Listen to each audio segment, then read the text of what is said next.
Hi అండి, welcome back to our channel.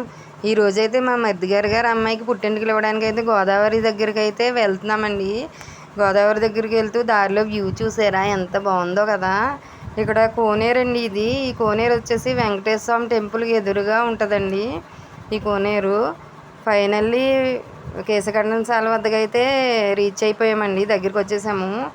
వచ్చేసిన తర్వాత ఫస్ట్ అయితే పాపని వాళ్ళ తాతయ్య ఒళ్ళో కూర్చోబెట్టుకున్నాడండి. ఒళ్ళో కూర్చోబెట్టుకుని ఫస్ట్ పుట్టింటికి ఇచ్చేటప్పుడు పెద్దలందరి చేత అక్షింతలు వేసి ఆశీర్వదించి అప్పుడు ఇస్తారండి. ఫస్ట్ అయితే వాళ్ళ తాతయ్య నానమ్మ అక్షింతలు వేశారండి. తర్వాత అయితే వాళ్ళ అమ్మ నాన్న వేశారు. తర్వాత అయితే వాళ్ళ అత్తయ్య మావయ్య వేశారు. ఇలా అందరూ ఆశీర్వదించిన తర్వాత మేనమామ చేత అయితే 3 కత్తిరలు అయితే తీయిస్తారంటండి ఫస్ట్ పుట్టింటికి ఇచ్చేటప్పుడు. అలా మేనమామ చేత 3 కత్తిరలు అయితే తీయించారండి. తీయించిన తర్వాత పుట్టెంటుకలు తీయడం అయితే స్టార్ట్ చేశారు. స్టార్ట్ చేసిన వెంటనే ఏడుపు అయితే స్టార్ట్ చేస్తుందండి మా చిన్ని తల్లి. ఏడుస్తుంది కానీ అసలు ఎవరికి వినిపించట్లేదండి, అంత స్లోగా ఏడుస్తుంది. పక్కనే ఒక అబ్బాయి చూడండి ఎంత గట్టిగా ఏడుస్తున్నాడంటే ఈ డాబా ఎగిరిపోయేలా ఏడుస్తున్నాడండి. ఫైనల్లీ చిన్న తల్లికి పుట్టెంటుకలు తీయడం కార్యక్రమం అయితే అయిపోయిందండి. అయిపోయి మేము బయటికి అయితే వచ్చామండి. బయటకు వచ్చిన తర్వాత గౌతమి గోదావరి నది ఒడ్డున ఉన్న వినాయకుడి గుడి ఉందండి. ఆ వినాయకుడి గుడిని ఒకసారి చూద్దాం రండి. చూడండి, ఇది వచ్చేసి వినాయకుడి గుడి అండి. గోదావరి దగ్గర ఉంటుందండి ఈ గుడి. వినాయకుడికి దండం పెట్టుకుని అలా గోదావరి చూసి వెళ్దామని ఇలా వచ్చామండి. చూడండి, ఇదే వినాయకుడి గుడి. వినాయకుడికి దండం పెట్టుకున్న తర్వాత అయితే ఇలా గోదావరి వద్దకి వచ్చామండి. చూడండి గోదావరి ఎంత చల్లని గాలి వేస్తుందో చూడండి. ఇక్కడ కాసేపు కూర్చుని అయితే మళ్ళీ బయలుదేరామండి.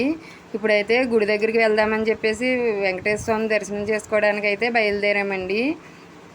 దారిలో గుడి కనిపిస్తుంది చూడండి. ఈ గుడి అయితే మా ఊరి గ్రామదేవత కర్లమ్మ తల్లి గుడి అండి. ఫైనల్లీ గుడి దగ్గరికి అయితే వచ్చేసామండి. అదిగో కనిపిస్తుంది చూడండి, అదేనండి వెంకటేశ్వర స్వామి టెంపుల్. ఇది వచ్చేసి గాలి గోపురం అండి. ఇప్పుడు గోపురంలోంచి మనం లోపలికి అయితే వెళ్తున్నామండి. లోపలికి వెళ్ళిన తర్వాత అయితే అక్కడ గోవిందనామాలు పెడుతున్నారండి.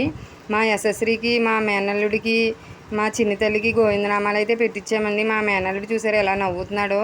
ఈ చిన్ని తల్లి అయితే ఏడ్చి నిద్రపోయిందండి. అసలు ఎంత లేపినా లేవలేదండి. మా మేనల్లుడు యశస్వి చూసారా మొత్తం ఎలా ఆడారంటే అసలు వీళ్ళిద్దరిని అయితే అసలు ఆపలేకపోయామండి. అంతలా డ్యాన్సులు వేసేసారండి. ఇప్పుడైతే లోపలికి వచ్చామండి. లోపలికి వచ్చిన తర్వాత పట్టీ బెల్లం తులాభారం ఇచ్చే చోటకైతే వచ్చామండి. మా బంగారు తల్లికి అయితే పట్టీ బెల్లం తులాభారం అయితే ఇస్తున్నామండి. చూడండి, పట్టీ బెల్లం ఒకరి తర్వాత ఒకరు వేస్తున్నారండి. మా మేనల్లుడు చూడండి స్లోగా నడుచుకుంటూ వెళ్తున్నాడు. పట్టిక బెల్లం దానిలో వేయడానికి వెళ్తున్నాడేమో అనుకుంటే అది తీసుకుని అయితే తినేస్తున్నాడండి వాడు. ఎలా తింటున్నాడో చూడండి. ఒకరి తర్వాత ఒకళ్ళు అయితే అందరూ కూడా పట్టీ బెల్లం వేశారండి. తులాభారంలో అందరూ పట్టీ బెల్లం వేసిన తర్వాత లాస్ట్లో మిగిలిన పట్టీ బెల్లం అంతా మా యశస్వి చూడండి స్పీడ్గా వేసేస్తుంది, మొత్తం వేసేసిందండి. తులాభారం ఇచ్చే కార్యక్రమం పూర్తయిన తర్వాత అయితే వసంత మండపంలోకి అయితే వస్తున్నామండి.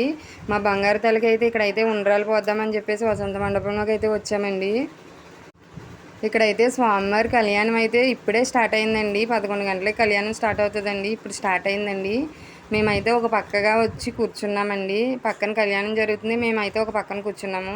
పక్కన కూర్చుని మా బంగారు తల్లిని అయితే వాళ్ళ మేనత్త ఒళ్ళో కూర్చోబెట్టుకుందండి.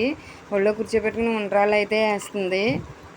వాళ్ళ నానమ్మ తాతయ్య అయితే ఉండ్రాలు వేస్తున్నారండి. ఉండ్రాలతో పాటు డబ్బులు కూడా వేస్తారండి. ఉండ్రాలు డబ్బులు కలిపి 3 సార్లు వేస్తారండి. అలాగా 3 సార్లు కూడా మా మేనల్లుళ్ళు డబ్బులే వెతుక్కున్నారండి. అసలు ఉండ్రాలు పట్టుకోలేదు. నాకైతే ఉండ్రాలు దొరికినాయండి. మా బంగారు తల్లి అయితే ఏడ్చేస్తుందండి. చిల్లర డబ్బుల కోసమని వాళ్ళ బావలు అయితే గుండె మీద కొట్టేశారండి.